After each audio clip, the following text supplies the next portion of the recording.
যে মানুষ নিজেকে মূল্যহীন ভাবে, নিজেকে সবসময় আর 10 জন থেকে ক্ষুদ্র ভাবে, সে মানুষ অন্যের কাছে এক্সপেকটেশন রাখে। আমার দ্বারা কিছু সম্ভব নয়, কিছু করতে পারবো না, এইসব ভাবনাগুলো যেন প্রতিনিয়ত অন্যদের কাছে প্রত্যাশার প্রতিফলন ঘটায়। আমাদের জীবন ক্ষণস্থায়ী, কারো কাছে এক্সপেকটেশন রাখাই বোকামি। যেখানে প্রত্যাশা যত কম, সেখানে জীবন তত সুখের। কারো কাছে কিছু প্রত্যাশা করে কষ্ট পাওয়ার থেকে আশা না করে সন্তুষ্ট থাকাই বুদ্ধিমানের কাজ।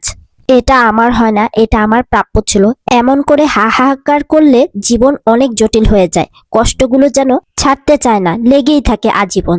যে নিজেকে দুর্বল ভাবে, তার প্রত্যাশা বেশি থাকে।